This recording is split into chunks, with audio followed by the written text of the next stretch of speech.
In the last session we have seen about larynx, ठीक है, लैरिंग्स तक हो गया था, ग्लॉटिस एपिग्लॉटिस सिस्टम देखते हैं, now comes the trachea, another part जहां पे लैरिंग्स खत्म होता है, ठीक है, बिल्कुल लैरिंग्स के नीचे से ही ट्रकिया स्टार्ट होता है।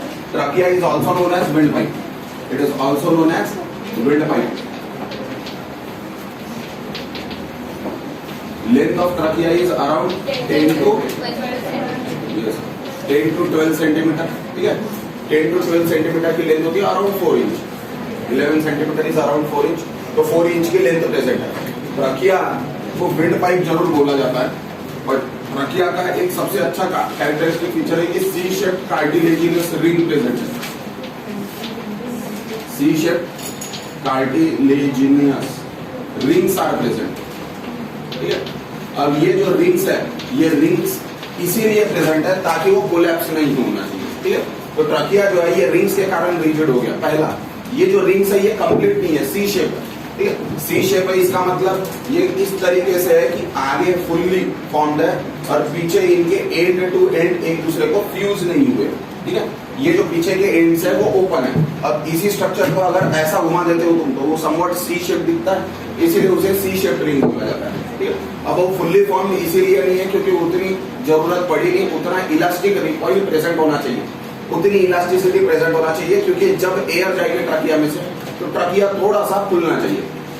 अब इमेजिन करो, देखो वो फायर ब्रिगेड का जो पाइप आता है, ठीक है, जिसमें से पानी रन करता है, तो जब पानी जाता है उसमें से वो खुल जाता है, जब पानी नहीं जाता है तब कोलैप्स हो जाता है, सिकुड़ जाता है, यानी वो सिकुड़ने को क्या बोलते हैं, कोलैप्स होना, तो कोलैप्स हो जाता है। अब एक बार वो कोलैप्स हो गया तो फिर अगर अपन थोड़े प्रेशर से पानी डाल रहे हैं तो पानी जाएगा क्या, नहीं, क्योंकि वो एक दूसरे लेयर ट्यूब्स के, वो एक दूसरे लेयर एक दूसरे को पकड़ लेंगे कैपिलरी एक्शन के कारण, तो वो खुलेंगे नहीं।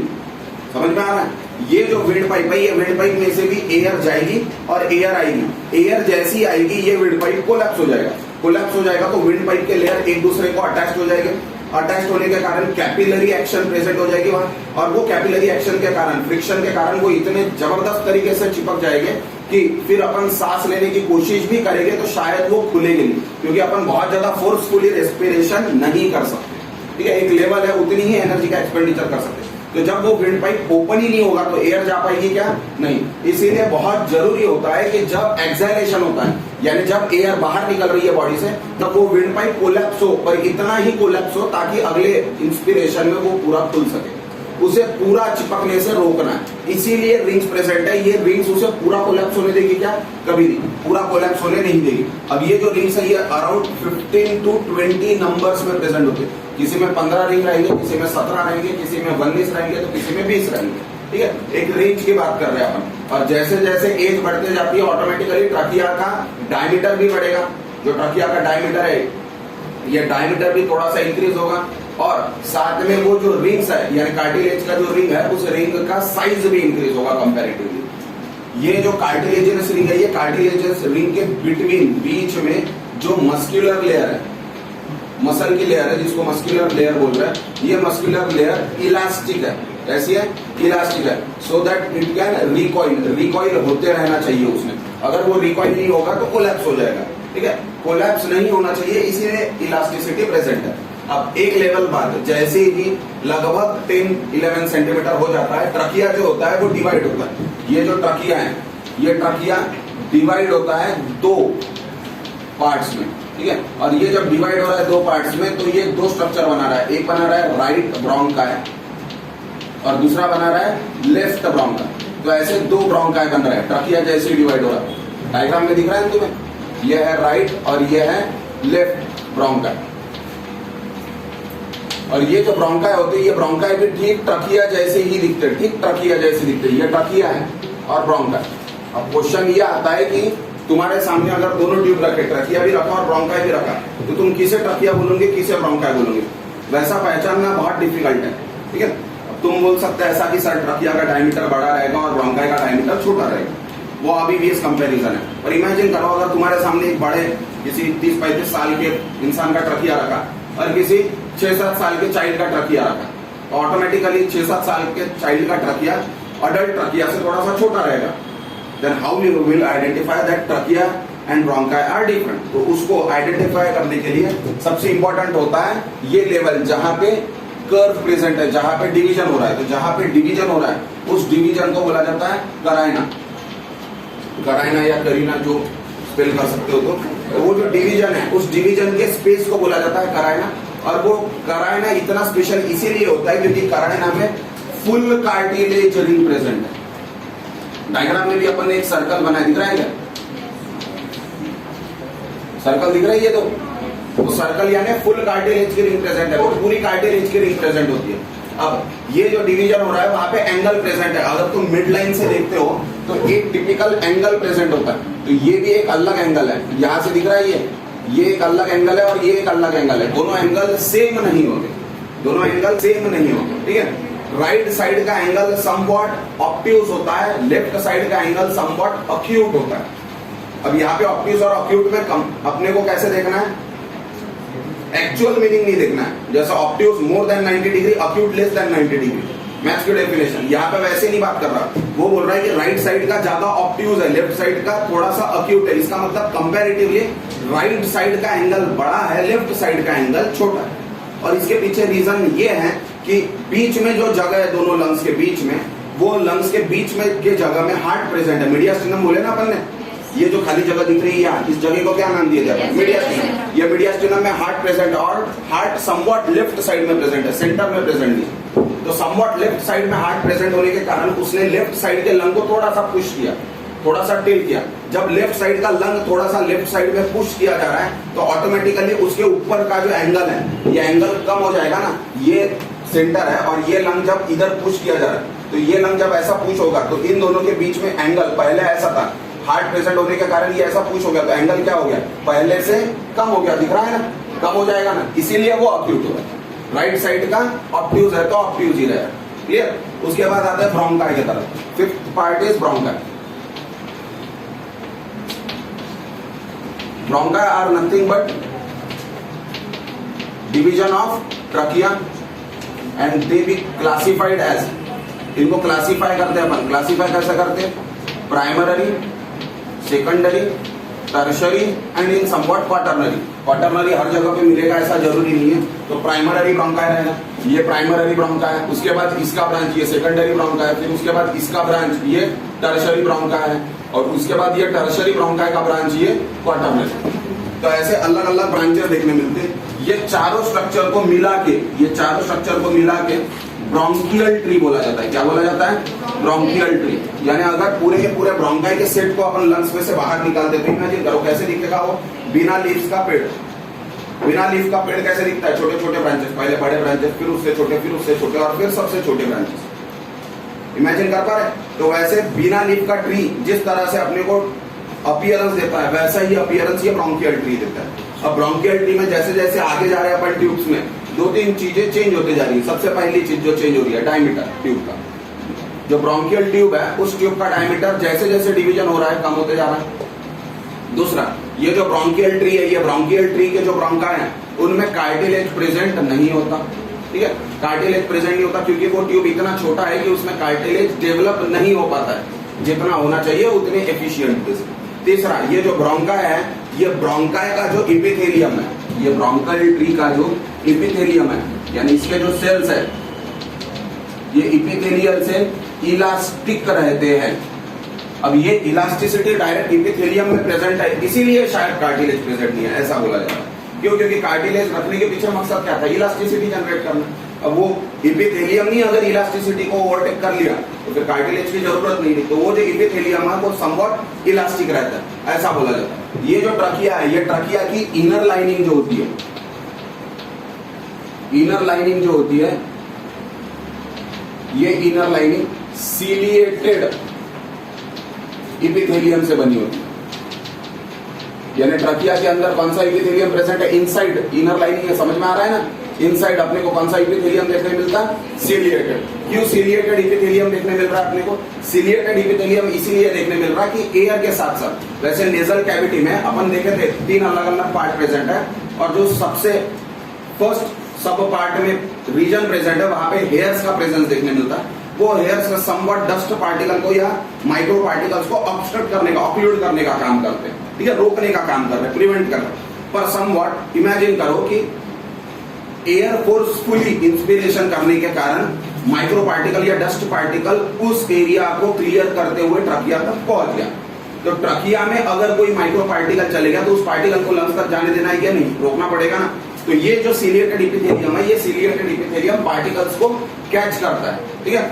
वो जो पार्टिकल्स है वो पार्टिकल्स को लंग्स में जाने से रोक रहा, कैच कर रहा, और जैसे ही वो पार्टिकल्स ने सीलिएटेड इपिथेलियम ने वो पार्टिकल को कैच किया, पकड़ा या रोका, वैसे ही वो उसे कहाँ भेजेगा? ऊपर भेजेगा। क्यों? क्योंकि ये सीलिएटेड इपिथेलियम को पता है अगर मैं पार्टिकल को नीचे जाने देता हूं तो वो कहाँ एंटर होगा? लंग्स में, और लंग्स में अगर एंटर हो जाएगा तो प्रॉब्लम क्रिएट होगी। प्रॉब्लम क्रिएट नहीं होना चाहिए, इसीलिए वो पार्टिकल को कहाँ भेजेगा? ऊपर। तो ये ciliated epithelium hair like cells होते हैं, और हेयर लाइक सेल के कारण वो ट्रांसपोर्ट कराता है कोई भी पार्टिकल का अपसेट। जैसे ही वो तुम्हारे फेरिंग्स तक आएगा, तुम्हें कफ रिफ्लेक्स आएगा और अपन खांसेंगे, खांसने के बाद पूरा जो मटेरियल है वो बाहर निकल जाएगा, पार्टिकल के साथ स्पूटम रहेगा और बाकी की सब चीजें रहेगी, ठीक है, म्यूकस सिक्रीशन वगैरह रहेगा। Are you getting the point?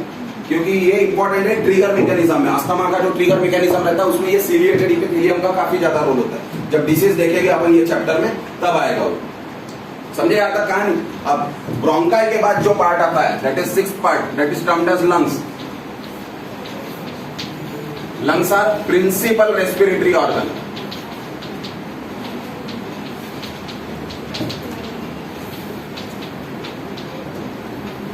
देखो यहाँ पे मेन रेस्पिरेटरी ऑर्गन ये वर्ड यूज नहीं किया जा रहा है, प्रिंसिपल रेस्पिरेटरी ऑर्गन ये वर्ड यूज कर रहे हैं। क्यों? क्यों प्रिंसिपल रेस्पिरेटरी ऑर्गन ये वर्ड यूज कर रहे हैं यहाँ पे अपन? क्योंकि लंग्स इस तरीके से डेवलप किए गए हैं कि उनका एब्सेंस कोई नहीं ले सकता। यानी अगर वो एब्सेंट है तो उनके जगह पे काम करने वाला कोई, उनका काम सिर्फ वो ही कर सकते। पहली चीज, वैसे तो हर ऑर्गन स्पेसिफाइड है, पर लंग्स का कैलकुलेशन वाइटल ऑर्गन्स में होता है ना। 5 मिनट के लिए सांस रोक के देखो, तब समझ में आता है कि क्या इंपॉर्टेंस है लंग्स का। Are you getting the point? क्योंकि उनका कोई भी काम कोई भी ओवरटेक नहीं कर सकता। बिना लंग्स के रेस्पिरेशन लगभग इम्पॉसिबल। लगभग क्या, पूरा इम्पॉसिबल, लगभग भी नहीं बोल सकते। ये जो लंग्स है, ये लंग्स को कहाँ रखा है? Lungs are situated, lungs are situated in thoracic cavity. अब ये जो थोरैसिक कैविटी है, ये थोरैसिक कैविटी क्या है? ये जो थोरैसिक कैविटी है, ये थोरैसिक कैविटी क्या है? तो थोड़ा सा इधर देखो,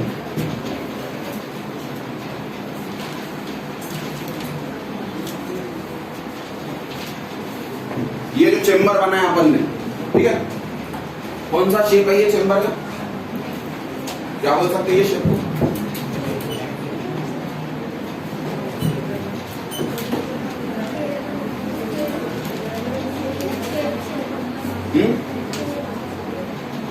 What is the shape of that cavity?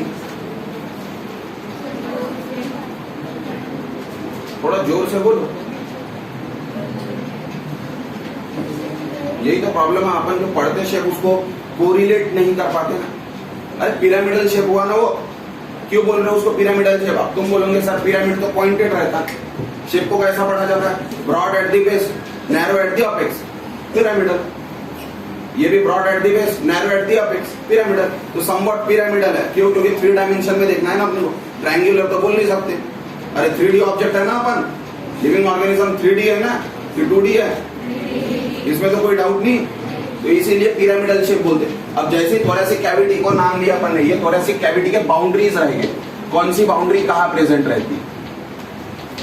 तो बाउंड्रीज थोरैसिक कैविटी की एंटीरियरली अलग रहेगा, पोस्टीरियरली अलग रहेगा, ठीक है, सुपीरियरली अलग रहेगा, इंफीरियरली अलग रहेगा।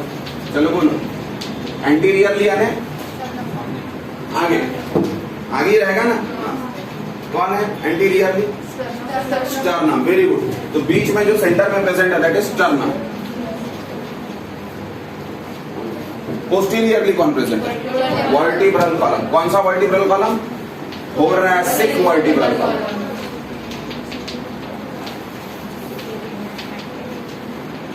उसके बाद सुपीरियरली कौन सा? सुपीरियरली फर्स्ट एंड सेकेंडरी, बराबर नाम लेते जाओ। और इंफीरियरली डायफ्राम। और अभी बचा लैटरली। लैटरली कौन प्रेजेंट है? Laterally third to 12th thoracic ribs, वो एक्चुअली 12th के जगह पे 7th लेते हैं।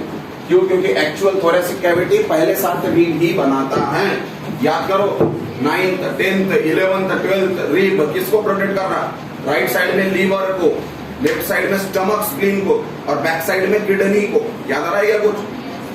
वो उसको प्रोटेक्ट करता है। तो thoracic कैविटी जो है वो पहले 7 रिब्स ही कॉन्स्टिट्यूट करते हैं। अब ये जो thoracic कैविटी है, ये thoracic कैविटी के अंदर एक thoracic sac प्रेजेंट है। क्या प्रेजेंट है? thoracic sac। और ये sac को ही बोला जाता है प्लूरल sac। क्या बोला जाता है? Pleural sac। और ये जो प्लूरल sac है, ये प्लूरल sac में 2 लेयर प्रेजेंट रहते हैं। एक रहती आउटर लेयर और एक रहती इनर लेयर। आउटर लेयर को बोलते हैं पैराइटल प्लूरा। क्या बोला जाता है उसे? उसे बोला जाता है पैराइटल प्लूरा। और इनर लेयर को बोला जाता है विसेरल प्लूरा। अगर थोड़ी चीजें बराबर पढ़ लेते ना अपन, तो काफी सारी चीजें का कोरिलेशन ऑटोमेटिकली जनरेट कर सकते हैं। पैराइटल और विसेरल ये वर्ड बार बार इस्तेमाल किया अपन ने, ना जाने कितने ऑर्गन्स में इस्तेमाल किए। और उसको इस्तेमाल करने का रेफरेंस एक ही है कि आउटर लेयर या आउटर ऑब्जेक्ट को पैराइटल बोलते हैं, इनर ऑब्जेक्ट या इनर लेयर को विसेरल बोलते हैं। ग्लोमेरुलस में भी यही वर्ड को यूज किए थे अपन ने। याद आ रहा है क्या कुछ? हार्ट में भी जो पेरिकार्डियम के लेयर है, उस पेरिकार्डियम के लेयर को नोट करने के लिए अपन ने यही वर्ड्स यूज किए थे। ये दोनों लेयर के बीच में स्पेस प्रेजेंट है, उसको बोला जाता है प्लूरल स्पेस। क्या बोला जाता है? Pleural space. और ये प्लूरल स्पेस में एक फ्लूइड प्रेजेंट है, that is known as pleural fluid. जैसा हार्ट में प्रेजेंट था पेरिकार्डियल फ्लूइड, हार्ट में क्या प्रेजेंट था? Pericardial fluid. बिल्कुल भी उसी तरीके से यहाँ पे प्लूरल फ्लूइड प्रेजेंट है। ये जो प्लूरल फ्लूइड प्रेजेंट है, ये प्लूरल फ्लूइड की क्वांटिटी कितनी होती है? Very good, around 15 to 20 ml इतनी क्वांटिटी होती है। और ये क्वांटिटी मेंटेन रहनी चाहिए। क्या काम है प्लूरल फ्लूइड का? देखो, ये जो प्लूरल सैक है, ये प्लूरल सैक कंटिन्यूअसली इन्फ्लेट होते जा रहा है, डिफ्लेट होते जा रहा है। गुब्बारा जब फुलाते हैं अपन, उसको बोला जाता है इन्फ्लेशन। गुब्बारे में की हवा निकलती है, उसको बोला जाता है डिफ्लेशन। ठीक है, तो वो फूल रहा है, सिकुड़ रहा है, यानी इन्फ्लेट हो रहा है, डिफ्लेट हो रहा है, इन्फ्लेट हो रहा है, डिफ्लेट हो रहा है। ये प्लूरल सैक भी इन्फ्लेट और डिफ्लेट हो रहा है। थोरेसिक कैविटी इन्फ्लेट डिफ्लेट नहीं होती, इतना याद रखना। कभी मत बोलना कि थोरेसिक कैविटी डिफ्लेट होगी। देखिए क्या किसी की थोरेसिक कैविटी बड़ी होगी और फिर पूरी छोटी होगी? होता क्या ऐसा? वो कार्टून नेटवर्क में होता, ऐसा रियल लाइफ में नहीं होता। What is the reason? Deflate होना यानी कोलैप्स होना। थोरेसिक कैविटी क्यों कोलैप्स नहीं होती? लास्ट पेज बोलो जरा कुछ। थोरेसिक कैविटी कोलैप्स क्यों नहीं हो रही? क्या प्रेजेंट है? Ribs. Very good, ribs are present. और वो रिब्स उसे कोलैप्स होने से रोक रहा है। और वो जो प्लूरल सैक प्रेजेंट है, वो प्लूरल सैक तो डिफ्लेट हो सकता, और वो डिफ्लेट होते समय कोलैप्स हो सकता। वो कोलैप्स होगा तो 2 लेयर प्रेजेंट है। अब बाहर की लेयर जो है, पैराइटल लेयर जो है, वो थोरेसिक कैविटी के कांटेक्ट में है। ये थोरेसिक कैविटी, ये बाहर की लेयर प्लूरल सैक की थोरेसिक कैविटी के कांटेक्ट में। और अंदर की विसरल लेयर किसके कांटेक्ट में होंगी? विसरल लेयर के अंदर कौन है? लंग्स। अब लंग्स इन्फ्लेट हो गए तो ये जो पैराइटल के अंदर विसरल लेयर है, ये विसरल लेयर भी बढ़ेगी। तो ये किसके ऊपर आ गई? अभी पैराइटल के ऊपर। जब लंग्स सिकुड़ेगा तो ये विसरल लेयर भी सिकुड़ जाएगी, तो दोनों के बीच में गैप आ जाएगी। तो ये पैराइटल और विसरल आपस में क्या हो रहे हैं? रब हो रहे कंटिन्यूअसली। अब जब अपन बोल रहे हैं रब हो रहे, तो इन दोनों के बीच में रबिंग एक्शन के कारण क्या जनरेट होगा? और फ्रिक्शन जनरेट होगा। तो कुछ अमाउंट में एनर्जी डिसिपेट करेगा। वो एनर्जी जो डिसिपेट होगी, वो एनर्जी कहीं ना कहीं उस सेल को इंजोर्ड कराएगी, डैमेज कराएगी। वो इंजुरी नहीं होनी चाहिए, वो डैमेज नहीं होना चाहिए सेल का, यानी फ्रिक्शन कम करना है। वो फ्रिक्शन कम करने के लिए अपन प्लूरल फ्लूइड देखते हैं। ठीक है, उसके लिए प्लूरल फ्लूइड प्रेजेंट है। अगर ये प्लूरल फ्लूइड कम ज्यादा होता है क्वांटिटी में, या प्लूरल फ्लूइड का इन्फेक्शन होता है जो बहुत कॉमनली देखा जाता है, then it is termed as pleuritis. Itis word, inflammation, pleural fluid का प्लूराइटिस या प्लूरल सैक का इन्फेक्शन। ठीक है, अब ये जो लंग्स होते हैं, लंग्स अपने पास 2 है, एक है राइट लंग और एक है लेफ्ट लंग। ऐसा कोई पैदा नहीं होता, कंजेनिटल एनोमली अपने को ऐसी नहीं देखने मिलती कि कोई एक ही लंग के साथ पैदा हुआ तो किसी के पास 3 लंग प्रेजेंट। नॉर्मली 2 यानी 2 ही लंग्स देखने मिलते हैं। अब ये दोनों लंग्स में राइट साइड का जो लंग है, राइट साइड का जो लंग है, ये थोड़ा सा बड़ा है, लार्ज साइज का है। किसके कंपैरिजन में? लेफ्ट लंग के कंपैरिजन में। ठीक है, राइट साइड का लंग थोड़ा सा बड़ा है, लेफ्ट साइड का लंग छोटा है। क्या रीजन है लेफ्ट साइड का लंग छोटा है?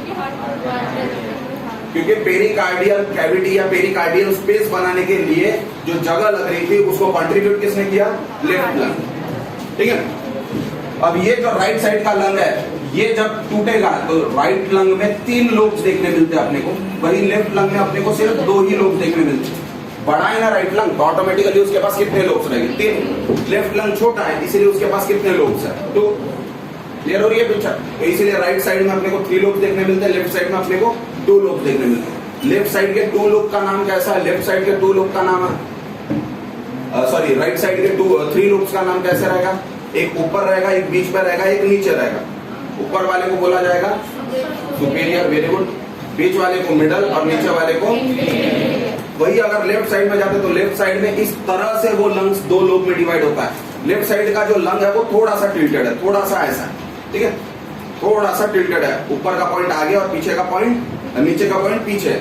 क्यों? क्योंकि ये जगह पर स्टमक भी प्रेजेंट है। स्टमक को जगह बनाने के लिए ये वाला जो बेस है लंग का, लेफ्ट लंग का, वो थोड़ा सा पीछे टिल्ट हो गया। इसीलिए लेफ्ट साइड के लंग के जो 2 लोब्स होते हैं उन्हें बोला जाता है एंटीरियर लोब और पोस्टीरियर। ठीक है, बड़ा ही सुंदर डिवीजन दिया है उसने, कोई भी वर्ड रिपीट नहीं होता है। एक लोब का नाम एंटीरियर है तो दूसरे का पोस्टीरियर है, एक का सुपीरियर है तो दूसरे का इंटीरियर और एक का मिडल। यानी अगर कोई पूछता है कि सुपीरियर लोब कहाँ देखने मिलेगा तो आंखें बंद करके बोल सकते हैं अपन राइट लंग, तो लेफ्ट लंग की बात ही नहीं कर रहा शायद। ठीक है, अब ये जो लंग्स है, ये लंग्स का स्ट्रक्चरल एंड फंक्शनल यूनिट क्या है? ये लंग्स का स्ट्रक्चरल एंड फंक्शनल यूनिट होता है एल्वियोला।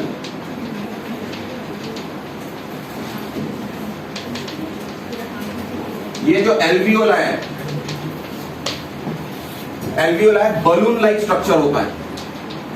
डायरेक्ट बलून से कंपेयर कर सकते हैं अपन। ये एल्वियोला जो है ये बलून लाइक सैक है छोटा सा, ठीक है, जिसमें एयर ट्रैप हो सकती है। इसका अगर शेप देखते हैं अपन तो कुछ इस तरीके का शेप देखने मिलता है।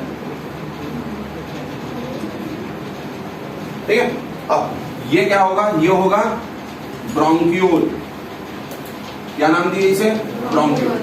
ब्रोंक्यूल का मतलब लास्ट डिवीजन ब्रोंकाई का। ब्रोंक्यूल के आगे ब्रोंकाई डिवाइड नहीं हो सकता। जितना डिवाइड हो सकता था उतना पूरा डिवाइड हो गया, इसलिए लास्ट नाम ले दिया अपन ने ब्रोंक्यूल।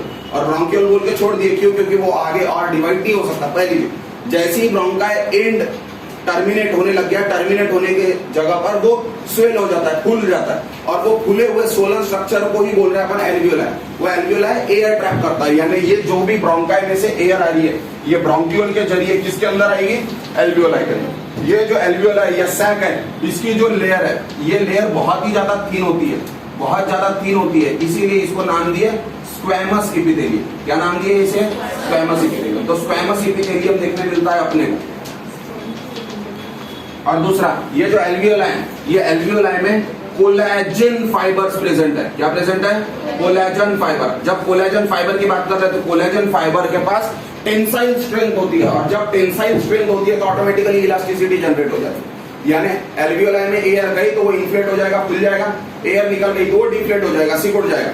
तो उसमें इन्फ्लेशन डिफ्लेशन दिख रहा है, उसके कारण उसका साइज कंटिन्यूअसली क्या हो रहा है? कम ज्यादा हो। क्या हो रहा है? कम ज्यादा। वो इलास्टिसिटी ये एल्वियोलाई में होना बहुत जरूरी है। इमेजिन करो अगर एल्वियोलाई की इलास्टिसिटी चली गई तो क्या प्रॉब्लम होगा? तुमने सांस ली है, कहाँ गई है? लंग्स में। लंग्स से कहाँ गई? एल्वियोलाई के अंदर। तो एल्वियोलाई फूल गया। अब सांस छोड़ना है अपने को, एक्सहेलेशन करना है, तो एयर वापस निकलनी चाहिए। वो एयर वापस निकलने के लिए एल्वियोलाई का कॉन्ट्रैक्शन होना जरूरी है। अगर एल्वियोलाई कॉन्ट्रैक्ट नहीं होगा तो एल्वियोलाई के अंदर की एयर बाहर निकल पाएगी क्या? नहीं। एल्वियोलाई के अंदर की एयर अगर बाहर नहीं निकल पाएगी तो अपन एक्सहेलेशन नहीं कर। इसका मतलब एल्वियोलाई का कॉन्ट्रैक्ट होना बहुत ज्यादा जरूरी है।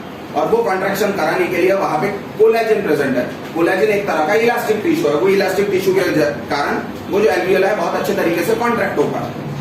क्लियर हो रही है पिक्चर? अब ये जो टेंसाइल स्ट्रेंथ है यानी इलास्टिसिटी है, ये इलास्टिसिटी लाइफ लॉन्ग तो नहीं रहेगी।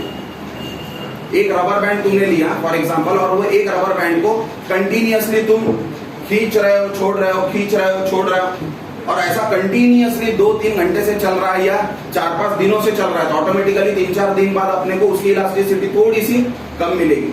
जितनी पहली बार हुआ करती थी उतनी मिलेगी क्या?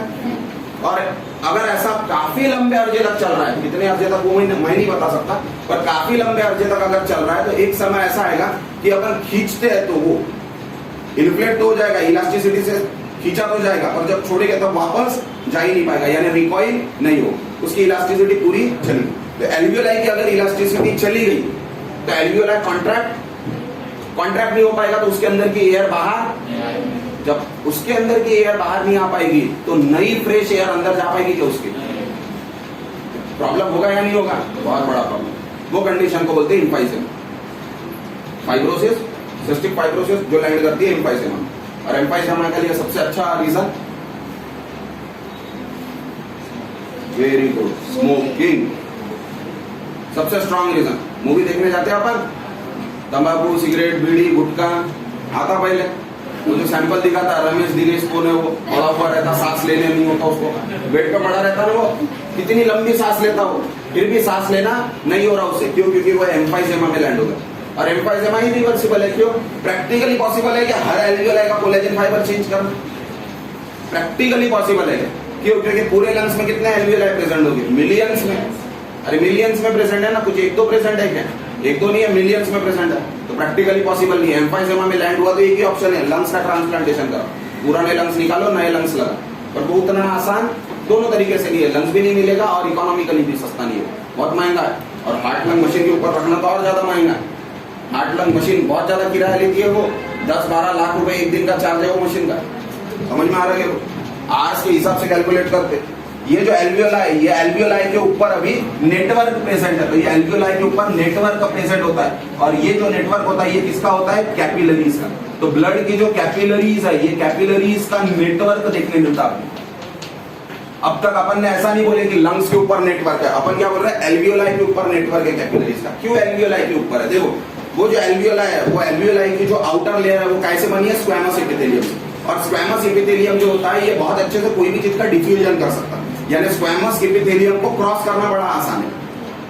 स्क्वैमस एपिथेलियम को क्रॉस करना बड़ा आसान है। इमेजिन करो, दो तरह की दीवार है। एक दीवार ऐसी है जहां पे बिल्कुल भी जगह नहीं आने जाने के लिए, दूसरी दीवार इस तरीके से बनाई, बाउंड्री वॉल रहती है काफी प्लॉट्स में वगैरह, रॉड्स रहते हैं और उनके बीच में स्ट्रिंग लगा दी अपन ने। तो दो स्ट्रिंग के बीच में जगह प्रेजेंट है, तो अब दोनों में से प्रोटेक्शन कौन कर रहा है? ऑटोमेटिकली है वो प्रोटेक्शन कर रही है क्या वॉल? उसमें से तो आसानी से जा सकते हैं, आ सकते हैं, बिल्कुल वैसा है। स्क्वैमस एपिथेलियम नाम के लिए है, पर उसमें से कोई भी जा सकता, कोई भी आ सकता, कोई भी यानी जो काम का है।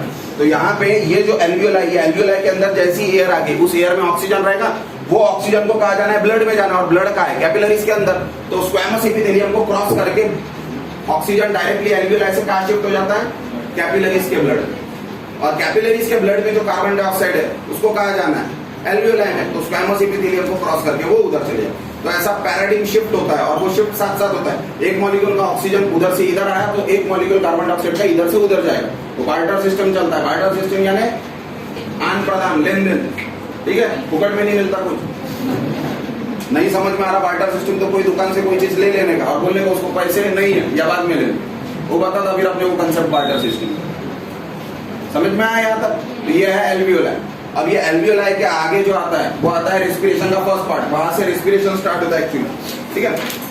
तो एल्वियोलाई के बाद मैकेनिज्म ऑफ रेस्पिरेशन देखना है। मैकेनिज्म ऑफ रेस्पिरेशन 3 अलग अलग पार्ट्स में डिवाइड किया है उसने। पहला है ब्रीदिंग, दूसरा है एक्सटर्नल रेस्पिरेशन, तीसरा है इंटरनल रेस्पिरेशन और चौथा है सेल्युलर रेस्पिरेशन। एक्चुअल में ब्रीदिंग एक अलग कंसेप्ट है, ठीक है, उसको रेस्पिरेशन के साथ जोड़ दिया उसने। रेस्पिरेशन के 3 ही पार्ट है, पहला एक्सटर्नल, दूसरा इंटरनल और तीसरा सेल्युलर। ये चैप्टर में अपने को कौन सा देखना है?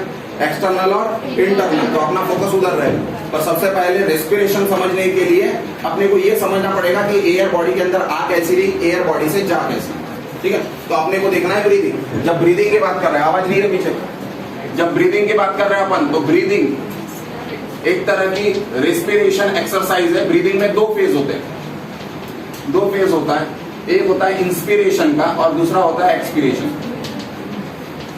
एक है इंस्पिरेशन और दूसरा है एक्सपिरेशन।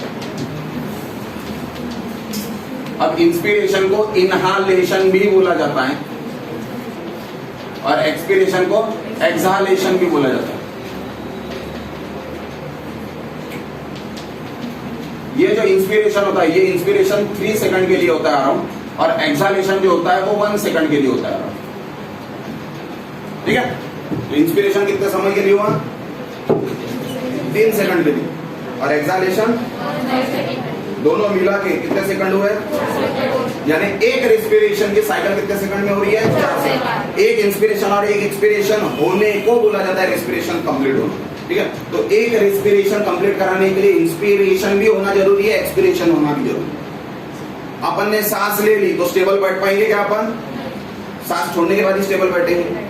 यानी इंस्पिरेशन हुआ तो एक्सपिरेशन होना ही चाहिए। तो साइकिल कंप्लीट होंगे दोनों स्टेप के फ्यूजन से, तो 4 सेकंड में एक रेस्पिरेशन के साइकिल कंप्लीट होगा। तो 60 सेकंड में कितने रेस्पिरेशन होंगे? 4 सेकंड में एक हो रहा तो 60 सेकंड में कितने होंगे? यानी 1 मिनट में कितने होंगे? कितना समय लग रहा है? 20 होंगे क्या? 20 15 होंगे क्या? 15 10 होंगे क्या? 10 तो कितने होंगे? आता कि नहीं आता अपने को अरिथमेटिक? होंगे 15। तो अराउंड पर मिनट जो रेस्पिरेटरी रेट होता है, रेस्पिरेटरी रेट जो लिखते हैं अपन, वो रेस्पिरेटरी रेट अराउंड 16 to 20 पर मिनट लिखा जाता है। ठीक है, क्या लिखा जाता है? नॉर्मल। अब ये नॉर्मल से कम भी हो सकता है, ये नॉर्मल से 16 से कम हो सकता है, 20 से ज्यादा हो सकता है। अगर कम हो रहा है, डिक्रीज हो रहा है, डिक्रीज अगर हो रहा है तो उसे लिखा जाता है ब्रैडिक्निया। और अगर बढ़ रहा है, इंक्रीज हो रहा है, तो उसे लिखा जाता है टैकिपनिया। क्या लिखा जा रहा है? उसे लिखा जा रहा है टैकिपनिया। थोड़ा दौड़ लगा के आ जाओ, थोड़ा दौड़ लगा के आ गए अपन, घूम फिर के आ गए, भागते अपन, दैट इज टैकिपनिया। और जब बॉडी सुस्त हो जाती तब बड़े आराम से रेस्पिरेशन चलता है क्योंकि रिक्वायरमेंट कम है, दैट इज ब्रैडिक्निया। कॉजेस सेम रहेंगे जो टैकिकार्डिया ब्रैडिकार्डिया के थे। याद है क्या टैकिकार्डिया ब्रैडिकार्डिया के कॉजेस? हाँ, लिमिट बताओ, किसको बोलेंगे ब्रैडिक्निया और किसको बोलेंगे टैकिपनिया? कितना होना चाहिए रेस्पिरेशन? ब्रैडिक्निया बोलने के लिए तुमने कैलकुलेट किए थे अभी 50 ना, तो नॉर्मल तुम्हारा जो रेस्पिरेशन है वो 15 है, ऐसा मान के चल रहा है। जल्दी जल्दी बोलो ना। Less than 12, less than 12 is considered as bradypnea and more than 25, 12 का double 24, round figure 25, more than 25 is considered as tachypnea। Clear हो रही है पिक्चर? उस तरह से वर्ड यूज किया जाता है। अब ये जो ब्रीदिंग के 2 फेज अपन बात कर रहे थे, इंस्पिरेशन और एक्सपिरेशन। इंस्पिरेशन 3 सेकंड का, एक्सपिरेशन 1 सेकंड का। इंस्पिरेशन लंबे समय के लिए हो रहा है तो लॉन्गेस्ट फेज है इंस्पिरेशन, शॉर्टेस्ट फेज है एक्सपिरेशन। क्यों इंस्पिरेशन लॉन्ग है? ऐसा क्यों? 1 सेकंड में सांस ले। इंस्पिरेशन भी कम रह सकता था, एक्सपिरेशन भी ज्यादा रह सकता था। ऐसा क्या हुआ कि इंस्पिरेशन का टाइम पीरियड ज्यादा और एक्सपिरेशन का कम? और टाइम पीरियड ज्यादा और कम नहीं है, दोनों में अराउंड 200% का फर्क है। यानी इंस्पिरेशन का टाइम 3 टाइम्स है एक्सपिरेशन का। देखो डाटा क्या बोलता है, 3 टाइम्स से, इसका मतलब अराउंड 200 का डिफरेंस आया ना। मैथ समझ में नहीं आता क्या? परसेंट में कैसे कन्वर्ट करते हैं, कैसे प्रोपोर्शनेट कराते हैं, गजब हो।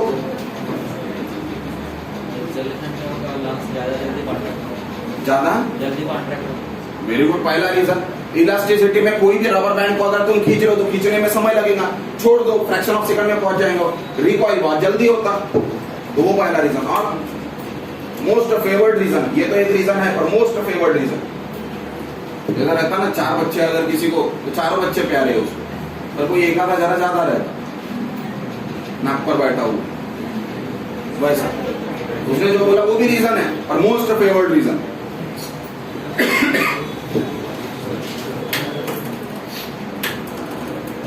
पीछे वाले बताओ मेरे आंसर, बॉयज की तरफ, कि बस बातें करनी आते अपन, मास्क पहन लो, गुनगुनाते रहो, सबसे आसान तरीका। आगे वाले को पता भी नहीं चलेगा नहीं कि बात कर रहे या भजन गा रहे। दिमाग बहुत लगाते रहे। Inspiration is an active process. Inspiration कौन सी प्रोसेस है? एक्टिव प्रोसेस है। और एक्सपीरेशन पैसिव प्रोसेस है।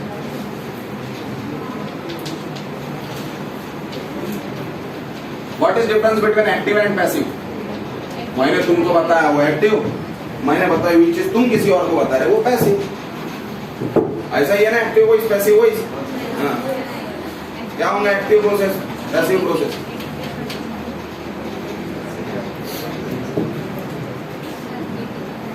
What is active?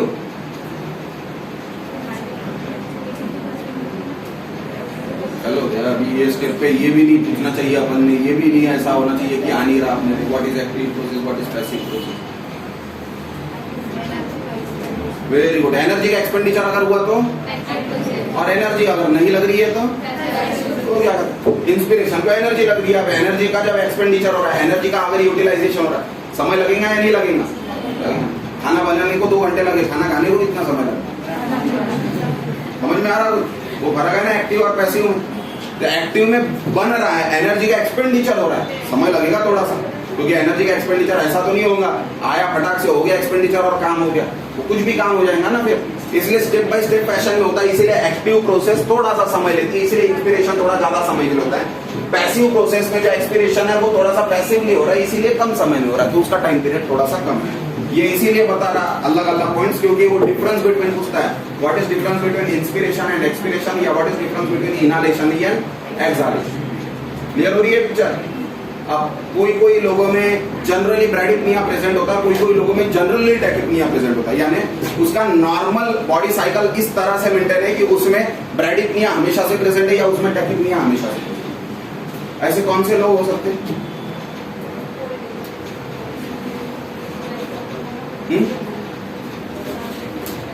पहले नॉर्मल फिजियोलॉजिकल चीजों की बात किया करो, बाद में पैथोलॉजिकल चीजों की बात किया है ना। पहले नॉर्मल फिजियोलॉजिकली जो देखने मिलता अपने को वो एग्जांपल, पैथोलॉजिकल पहले कभी नहीं देना। पहले कभी भी एग्जांपल देते समय डिसीज के एग्जांपल नहीं देना कि ये डिसीज में अपने को ऐसा देखने मिलेगा, ये डिसीज में अपने को ऐसा देखने मिलेगा। कौन से कंडीशन में अपने को ब्रैडिपनिया ज्यादा देखने मिलता, कौन से लोगों में मिलता?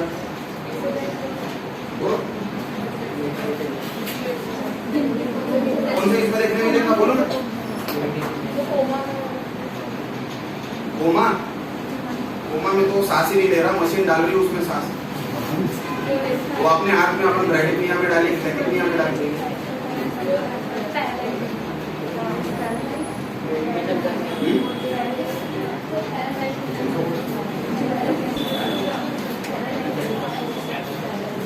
पैरालाइज अभी बताया कि डिसीज को पहले नहीं लेना, फिर भी तुम कोमा पैरालाइज बोल रहे हैं।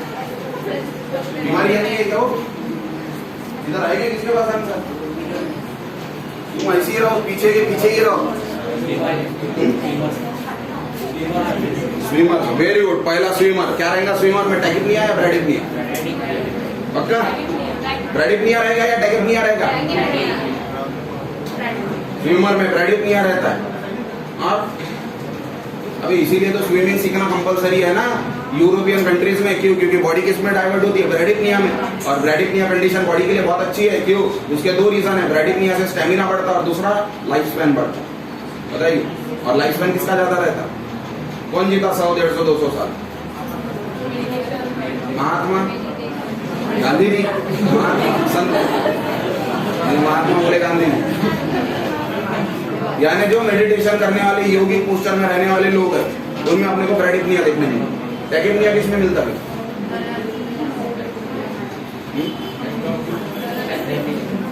एथलीट्स, एथलीट्स में टेम्पररी समय के लिए रहता है। स्मोकर नहीं बेटा, वो पैथोलॉजिकल कंडीशन होगी ना। फिर अपन देखेंगे ना पैथोलॉजिकल, बाद में पहले फिजियोलॉजिकल बोलो ना। बोल सकते पहला बच्चों में मिलता टैकिपनिया। छोटा बच्चा 20 बार सांस नहीं लेता। छोटा बच्चा अगर होगा अपने घर में 1, 1.5 साल का, 2 साल का, अपने घर के अगल बगल में जरा गिनना उसका रेस्पिरेटरी रेट, आरआर बोलते उसको, रेस्पिरेटरी रेट को आरआर बोलते शॉर्ट। तो आरआर क्या है वो देख रहे हैं अपन। ये जो डिफेंस पर्सनल होते हैं इनमें देखने मिलता जनरली। अभी डिफेंस पर्सनल यानी आर्मी वाले, पुलिस वाले नहीं, उनको डिफेंस में काउंट नहीं करते। वो खुद का डिफेंस कर ले बहुत बड़ी बात है, क्या ही दूसरा का कंट्री का करेंगे। जो अपने एक्चुअल डिफेंस है यानी आर्मी हो गया, नेवी हो गया, ये जो पर्सनल है, कमांडो नाम जिनके लिए अपन इस्तेमाल करते हैं, उनमें प्रेजेंट रहता टैकिपनिया। क्योंकि उनकी ट्रेनिंग जो है बहुत रिगरस रहती, बहुत फोर्सफुल रहती। दूसरा उसने एथलीट बोला था, एथलीट में नीरज चोपड़ा जैसे में देखने मिलता वो टैकिपनिया। सब एथलीट में देखने नहीं मिलता, क्योंकि सभी एथलीट में टैकिपनिया आ गया तो पूरे ओलंपिक में बस गोल्ड ही बांटना पड़ेगा। अब स्टेमिना इंक्रीज हो जाएगा ना उससे। स्टीरॉइड देते किसी को, क्या करता है स्टीरॉइड? टैकिपनिया कर रहा था। टैकिपनिया में ज्यादा ऑक्सीजन अंदर जा रहा है, ज्यादा रेस्पिरेशन कर रहा ना, वो ज्यादा ऑक्सीजन जा रहा है, ज्यादा ऑक्सीजन जा रहा है तो ज्यादा एनर्जी टूट रही, यानी ज्यादा एटीपी बन रही। उतनी एटीपी बनने के बाद बॉडी में कहा जाएंगी? बम्बार्डिंग होंगे ना सेल के ऊपर एटीपी की, जो सेल जो है वो एक्टिव से हाइपर एक्टिव हो जाएगा, तो तहलका मच जाता बॉडी में स्टीरॉइड आने के बाद। तो उसको समझ में नहीं आता बॉडी को क्या करना क्या नहीं करना, तो जो भी एक्टिविटी कर रहा फोर्सफुली करता हो। जैसा फॉर एग्जांपल कोई एक आध दूसरे जिम में जाओ, एक आधा सैंपल अपने को मिलता है स्टीरॉइड वाला, एक आध सैंपल पीस रहता है जो स्टीरॉइड ले रहा। नागपुर में भी एक केस हुआ था अभी पिछले साल, एक लड़के ने स्टीरॉइड खाया और उसका पिताजी के साथ झगड़ा हो गया। उड़केश्वर की बात कर रहा मैं, तो पिताजी को मार डाला उसने। कैसे मारा? मुंह से गला काटा पिताजी, जैसा शेर मारता। समझ में आ रहा क्या बोल रहा हूं मैं? यानी इतनी बम्बार्डिंग होती है एनर्जी की। स्टीरॉइड कोई छोटी चीज थोड़ी है, पूरा हिला के रख देता है बॉडी को। वो कोविड में बेचारे जितने गए वो आधे तो स्टीरॉइड के कारण गए, जिनकी जाने की उम्मीद नहीं थी। और ये एज में बहुत ज्यादा प्रॉब्लम देता है स्टीरॉइड। एवीएन पता नहीं होगा, नेक्रोसिस होता है हिप जॉइंट में और बहुत कॉमनली देखा जाता है। और वो जिम वालों में देखने मिल रहा है बेटा, 20, 22, 25 साल की उम्र में टोटल हिप रिप्लेसमेंट नाम की सर्जरी करनी पड़ती है। दोनों हिप फीमर के जो ऊपर के जॉइंट है ना, एसिटाबुलम को निकाल के स्टील के एसिटाबुलम लगाने पड़ता है, क्योंकि स्टीरॉइड के कारण वो खराब हो रहा है। और स्टीरॉइड 15-20 दिन के लिए भी लिया तो प्रॉब्लम हो जाता है, 15-20 दिन के लिए सब। ऐसा भी नहीं बोल रहा मैं लॉन्ग टर्म। अब कोई कोई जगह पे लेना ही पड़ता है, जैसा ऑप्शन नहीं होता। फॉर एग्जाम्पल कुछ डिसीजेस ऐसी है जिसमें स्टीरॉइड मोडेलिटी है। कोविड में अपने पास कुछ नहीं था तो स्टीरॉइड देना ही पड़ा, तो अपन ने स्टीरॉइड से 80% लोगों को बचाए भी, तो 20% गए तो उनको ब्लेम नहीं कर सकते स्टीरॉइड को उनके लिए, क्योंकि 80% बचे भी ना उसके कारण।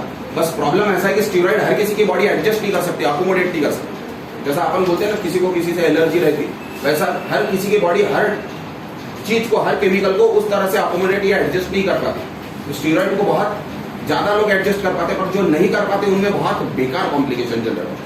और बेकार कॉम्प्लिकेशन बहुत बुरे तरीके से बॉडी के ऊपर असर डालते हैं, वो एज को भी नहीं दिखते। यानी ये जो एवियन की बात बता रहा मैं, एवियन का जो नाम दिया, ये जनरली अपने को देखने मिलता है 70s में 80s में। टोटल हिप रिप्लेसमेंट कब करते रहे अपन? 70, 75, 80, 90 ये उम्र में करते। और तब भी अगर घर वाले बोल रहे होगे तो करते, नहीं तो 1.5-2 लाख की सर्जरी कौन काहे को करता? 80 साल 85 साल में पता है कि वो महीने 2 महीने में, साल 2 साल में जाने वाला है। स्टील के एसिटाबुलम जलाने के बाद घर में लगाएंगे, हैंगर में लगा के लटकाएंगे उसको, क्या करेंगे अपन? तो इसीलिए नहीं करते। इंडियन सिनेरियो की बात कर रहा हूं, पर अभी अपने को ये सब डिसीजेस देखने मिल रहे हैं, तो उसके लिए preponderance one of the reason है टैकिपनिया। अगर टैकिपनिया जनरेट करना है, physical activity, physical stamina, physical strength से कहा। समझ में आ रहा है क्या बोल रहा हूँ? नीरज चोपड़ा का कुछ सेंटीमीटर से ही तो फर्स्ट और सेकंड में डिफरेंस था। तो कुछ सेंटीमीटर यानी थोड़ा सा, सेकंड वाले ने जब भाला फेंका, जैवेलियन फेंका, तुम्हारे लैंग्वेज में बड़े लोगों ने, तुम भाला नहीं समझ में आएगा, जैवेलियन। तो जब जैवेलियन फेंका जिसका सेकंड रैंक आया था, तब अगर एयर का टाइड थोड़े से स्पीड में होता तो जैवेलियन थोड़ा सा और दूर चले जाता, वो कवर कर लेता था। समझ में आ रहा है? ये सब चीजों को कैलकुलेट करना पड़ता है ना एथलीट को, तो उसको पूरी स्ट्रेंथ देनी पड़ती, उसको पता है। तो उसने जो अपनी फिजिकल एक्टिविटी बढ़ाई, उस पार तक लाई, उनके नॉर्मल वाइटल्स जो है वो वाइटल्स बहुत अच्छे रहते हैं और मेंटेन रहते हैं, वो चेंज नहीं होते। उसको पता है जिस समय उसके हाथ में जैवेलियन है, पूरी दुनिया की मीडिया का कैमरा उसके ऊपर फोकस्ड है, वो जब पोजीशन लेता है तो उसको पता है कि मेरे कंट्री के पीएम से लेके तो रास्ते पर पी का जो पड़ा है वहां तक सभी देख रहे हैं, सभी देख रहे हैं। अगर गोल्ड मिलता है तो या नहीं मिलता है तो भी कल के पेपर के फ्रंट पेज पर मेरी फोटो आएंगी और उसके साथ टैग आएगा। हारूंगा तो अच्छा आएगा, सॉरी जीतूंगा तो अच्छा आएगा, हारूंगा तो बुरा आएगा। ये सब चीजों को ध्यान में रखना है। कितना प्रेशर होगा, वो प्रेशर हैंडल करते समय भी तो उसकी बॉडी के वाइटल्स कम ज्यादा होने चाहिए। अपने बॉडी के ऊपर अगर प्रेशर आता है, थोड़ा सा भी प्रेशर अगर आ जाता है अपने को, एक छोटी मोटी दुर्घटना भी होगी। जैसा फॉर एग्जाम्पल तुम्हारे सामने सांप गिर गया, कहीं से सांप आ गया, गाड़ी चलाते समय कुत्ता आ गया, तो अपना हाथ डायरेक्ट टैकीकार्डिया में चले जाता है। टैकीकार्डिया गया, किसी किसी को पल्पिटेशन होता है, पसीना छूट जाता है कि अब क्या करूंगा। कितने छोटे इंसिडेंट, उनके बॉडी के ऑर्गन्स इतने अच्छे तरीके से मेंटेन रहते हैं कि उतने स्ट्रॉन्ग स्ट्रेस में भी वो ये कंडीशन में लैंड नहीं हो पाते, टैकीकार्डिया जैसे कंडीशन में या ब्रैडिकनिया जैसे कंडीशन। उसके पीछे रीजन क्लियर हुई? अब ये दोनों चीजें थोड़ी सी अपोजिट चलती है, हार्ट की और लंग्स, दोनों चीजें अपोजिट चलती है। वो जब कंट्रोल देखेंगे अपन तब आएंगे। क्लियर? चलो कल देखेंगे अपन how breathing occurs, how inspiration expiration occurs.